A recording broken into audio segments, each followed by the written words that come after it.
Hello mga dear! Welcome to another grammar lesson nga Bisaya ang explanation. I'm Teacher Maya ug mao ni ang akong i-share sa inyo karon.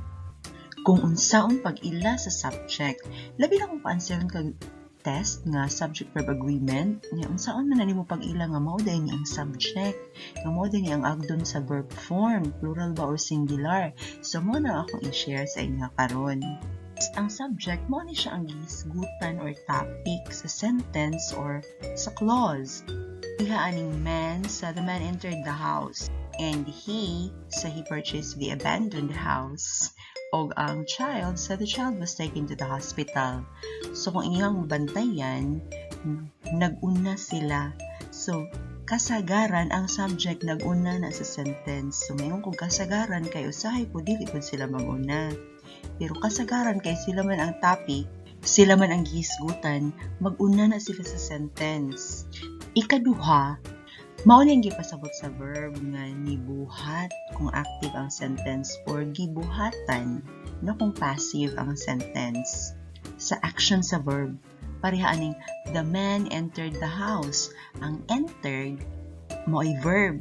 So kinsa man ang nibuhat sa action sa pag-enter? Ang man. O mo ni ang iyang subject, mo ni ang gipasabot sa verb nga nagbuhat sa action, ang man.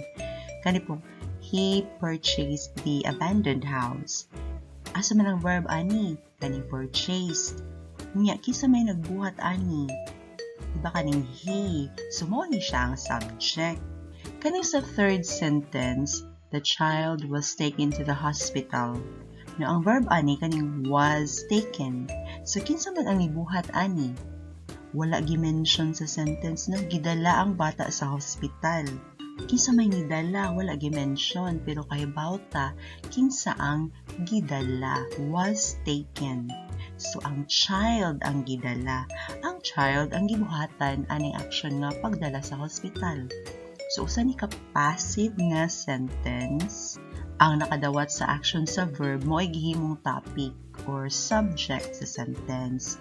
So para mailhan nato ang subject sa sentence kung ipa-exam man ganit ang subject-verb agreement, tan-awon nato ang verb kung kinsay gipasabot ani nga nagbuhat sa action kung active ni or ang gibuhatan sa action kung passive ni siya.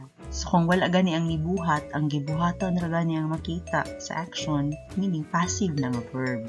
Ikatulo, ang part of speech nga gamiton as subject basically ang noun or pronoun.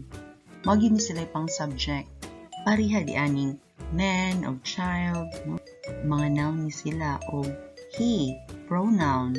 So gihimo sila nga subject sa sentence.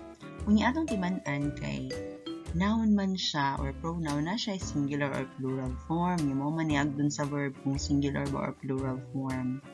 So ato na siyang tan-awon kung singular or plural form ba na siya. Kaya kung singular na siya or plural, countable noun na siya. Para di aning man, mahimong men, or child, mahimong children. So kung singular gani ang noun gigamit as subject, singular ang iyang verb form. Kung plural po siya, plural ang iyang verb form. Kani itong example nga gigamit man, kung plural, may mo siyang men. Ang child po, kung ma-plural, may mo siyang children. So, mo yung mga nouns nga timanan or memorizing jud kan na-change ang spelling nila kung ma-plural. Pero kasagaran sa mga nouns, mailhan na ito nga plural siya kung na siya S sa tumoy or ES pa kaha. Pareha aning banana, may mong bananas. Ang potato, may mong potatoes. Kaning mga singular nouns, mailhan po ni sila kay naay mga determiners nga kuyog nila, no? Kani akong gi-highlight og yellow mo ni ang mga sagad nga mga determiners para sa singular noun. Kung magpaila nga singular di ang mosunod. So kasagaran kani silang mga word a, and, another, each, either, neither, one, every. Sundan gani sila noun, singular ang noun nga mosunod nila kay mga determiners sila nga singular ang magsunod nila. So, singular po ang verb na kapartner nila. Pero gani-ganing both, many, a few, or few, several, these, those, kanang 2, 3, 4. Nga sundan ni sila og mga nouns. Ang nouns nga mosunod nila, mga plural form gyud na siya. So, mga determiners, nagpasabot ni sila nga, ako, kuyog ko, og plural noun. No? So, plural form po ang verb nga gamito nila. Kung usahay kani nga mga determiners, mahimo na silang pronoun. Wala na sila kuyog nga noun. Sila na ang ni-represent sa noun. Kung inana man gani, plural po sila. Kung dili na gani sila magpakuyog og noun, sila na lang magpa-represent sa noun, plural po ang ilahang number. So, pwede ra maghimo siya og both are barking, many are on the table, few were born, several were deleted, na pwede ra siya. Wala na sa kuyog nga noun, pero plural gyapon siya. Kaning pronoun po, pwede siya nga singular or plural. So, ang he, she, it, I, mga singular ni siya nga pronoun. Mga singular po ang verb ng ilang kapartner. Pero kani si I, kung linking verb, ang iyang kapartner sa present tense is am, I am. Dili ka ag I is. Pero usahay partneran po ni siya og were, if I were, sa mga subjunctive or conditional na sentence, no? Nga mga plural nga pronoun, nga plural ang kapartner nga verb, kani si you, they, o we. Nga kani si you, bisan pag-usara ni kataw, plural gini siya permi og kapartner nga verb. Pwede po ang relative pronoun ang himon nga subject, labi na kung question para aning who. So, kaning who ang subject sa question. Pwede po siya masubject sa subordinating clause. Kaya ang mga clauses, namo po na sila kaugalingon nga subject o verb. Ni usahay mo na ipapangitaan o unsay nga verb form ang tamang gamiton sa subject niya. So, pwede siya mahimong subject sa subordinating clause. Galing lang, kinahanglan nimong timan-an kung sa iyahang antecedent or ang noun nga iyang ipasabot. Kay mo ito'y agdon sa verb form. So, mauna siya nga, where ang helping verb din kay students ang antecedent sa who or ang gipasabot sa who ani nga sentence. Kani was ang helping verb kay student ang gipasabot sa who or ang antecedent niya. So pwedeng ang relative pronoun mahimo siya nga subject sa sentence or sa clause. Nya pwede po ang atong subject uncountable noun para sa love, milk, sugar, news, information. Muna yung mga nouns mag-consider sa English nga lisod ihapon. So kung kani sila ang atong mga subject nga makita, mag-una, mo'y topic, na singular lang ang verb nga kapartner nila. Mao ni sagad nga mga uncountable nouns nga mahimo niyang subject sa singular ra jud ang ilang verb nga kapartner. Kanang mga liquid, like oil, water, milk, juice, kanang mga abstract ideas, motivation, advice, love, joy, anger. Kanang mga powder, mga grain, para ng rice, sand, sugar, salt, flour, or mga natural phenomenon, para ng rain, para ng sunshine, hindi man na nato maihap. Kani pong furniture, luggage, time, fire, hair. Mga uncountable nouns din sila sa English language. Wala ni sila plural form. Maglibog manguta kay sa ato ang language na ani sila plural form pareha aning luggage or bagahe. Nung mga bagahe nato, pwede siya ma-plural sa atong lingwahe. Mga inig mag-in-English na ta, ato po silang i-plural, baggages or luggages, pero wala na siya i-plural form sa English. Sa Bisaya ara. Mao nga. Mag-careful ta diani, mga singular ani sila og form. Mga singular verb form ang kapartner ani nila kay wala sila plural form.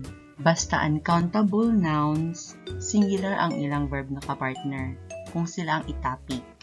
Nya pwede pud nga ang subject murag verb tan-awon kanang naka-ing or naka-infinitive na to nga base form. So mo na siyang gitawag og verbals. Pwede siya mahimong noun. So, pwede silang gamiton nga subject sa sentence. Mag-una sila. Yan na po musunod nila nga laing verb. So, kung sila gani ang himon nga subject, mag-una gani na sila. Yasundan pa yun og verb. Gigamit na sila subject. No? Muna gitawag og gerund kaning ing form. Or infinitive kaning na to plus base form. Nya kung kani sila ang subject sa sentence, singular gid na ang verb nga ilahang kapartner. Now, ang subject, pwede po na siya nga duha ka buok pero usara ang verb. Mao ni gitawag og compound subjects. Kung gi-connect gana siya sa coordinating conjunction pareha sa and, my brother and his sister, plural na siya.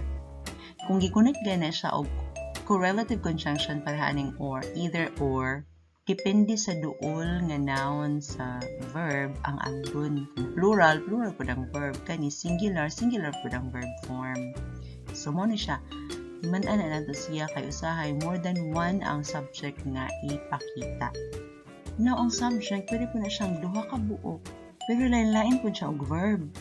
Makita na siya sa mga compound sentences or complex sentences. Kanang more than one ang clauses sa sentence. Paraning, I love milk tea but my brother hates it. Compound sentence man siya. I love milk tea. Another clause nga independent, but my brother hates it.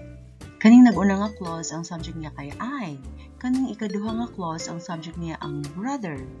So, lain-lain siya og na sila kaugalingon nga verb. So, pwede pa pangitaon ka og verb para di aning I. Pwede pa pangitaon ka og verb para aning brother. Ya kung si I gani ang iyang kapartner kay simple present tense nga verb, plural form gid na siya. Bisag singular na si I, no? Inana na siya si I. Walay S sa tumoy ang iyang verb nga kapartner kung simple present tense. Unlike aning brother, for example, normal nga singular noun. Nay S sa tumoy ang singular nga form sa verb nga iyang kapartner kung simple present tense. Yakan ni ato ikaduha nga sentence, he doesn't like her because she's too talkative. Duha pud ka clauses. Ang subject diri he, ang diri she. So magbantay ta nga na ay more than one clauses gani nga sentence, na po na siya more than one nga subject. Yeah, more than one po nga verb. So atong tan-awon kung asa ang gipasabot-an nga verb. Sa iya gyud ng clause ang gipasabot-an nga verb. So ilailahon gyud natong mga clauses kay nana sila kaugalingong subject o verb. Kani pud Anna knows the guy who likes Emily. So ang ikaduha nga clause ani kaning who likes Emily. Basta who gani relative pronoun like who. Tan-awon mo ang iyang noun nga gisundan kay mo na ang iyang gipasabot. Ug mao to ang grammar knowledge na akong i-share sa inyo karon. Kung naka-learn o giganahan mo nga video lesson, please i-share ni sa uban para maka-learn pod sila. Please pud kog like, subscribe or follow para updated mo sa mga videos nga i-share pa nako pohon. Daghan jud kaayong salamat. Have an amazing day.